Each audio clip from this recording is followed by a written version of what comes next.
اعوذ باللہ من الشیطان اللعین الرجیم بسم اللہ الرحمن الرحیم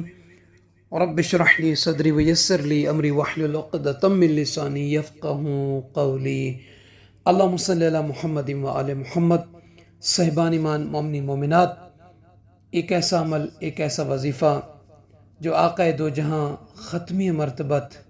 سرور کائنات رحمت للعالمین نبی صلی اللہ علیہ وآلہ وسلم نے ایک بندے کو تعلیم فرمایا۔ یہ روایت ہے سرکار امیر المومنین علی بن ابی طالب علیہ السلام سے۔ ہم اور آپ میں سے اگر کوئی شخص چاہتا ہے کہ اللہ اس سے محبت کرے، مخلوق اس سے محبت کرے، اس کے مال میں کثرت ہو، وہ مال سے غنی ہو،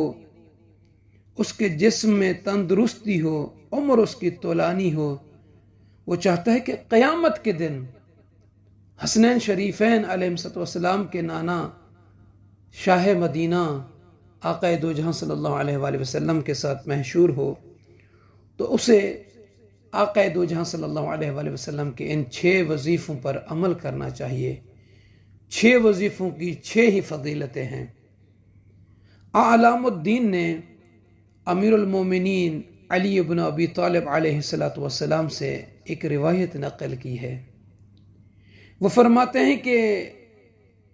امیر المومنین علی بن ابی طالب علیہ السلام نے فرمایا، ایک آدمی نبی کریم حضرت محمد مصطفیٰ صلی اللہ علیہ وآلہ وسلم کی خدمت مبارک میں شرف زیارت حاصل کی، اور اس کے بعد آ کر عرض کرنے لگا کہ یا رسول اللہ، مجھے کوئی ایسا عمل سکھائیں کہ اللہ تعالی مجھ سے محبت کرے اور تمام مخلوقات مجھ سے محبت کریں، اور اللہ میرے مال کو غنی کر دے، میرے جسم کو تندرست کرے، میری عمر دراز کرے، اور قیامت کے دن یا رسول اللہ آپ کے ساتھ اٹھایا جاؤں۔ تو آقا دو جہاں صلی اللہ علیہ وآلہ وسلم نے جب اس بندے کی اس عرضی کو جو اس نے عمل مانگا ہے سنا، تو صلی اللہ علیہ وآلہ وسلم رحمت للعالمین نبی کریم صلی اللہ علیہ وآلہ وسلم نے بیان فرمایا کہ اے عبد خدا، ان 6 خصلتوں کے لیے، ان 6 یعنی اعمال کے لیے 6 وظائف کی، 6 خصلتوں کی ضرورت ہے۔ فرمایا اگر تم چاہتے ہو کہ اللہ تم سے محبت کرے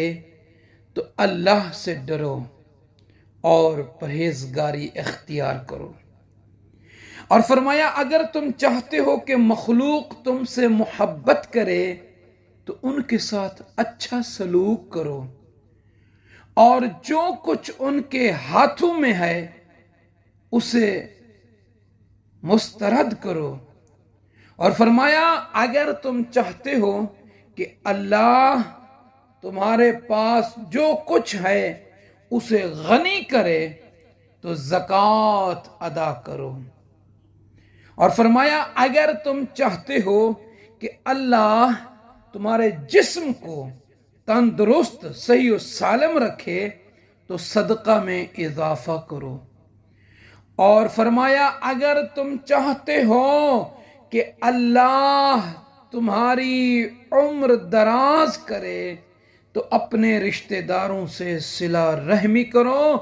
اور آخر میں فرمایا کہ اگر تم چاہتے ہو کہ اللہ تعالی تمہیں میرے ساتھ محشور کرے، جمع کرے، اکٹھا کرے، تو خدائے واحد قہار کے سامنے طولانی سجدے کرو۔ یہ 6 وظیفے ہیں، 6 اس کی جزائیں ہیں۔ جو بندہ چاہتا ہے کہ قیامت کے دن آقا دو جہاں صلی اللہ علیہ وآلہ وسلم کا قرب اور ان کے جوار میں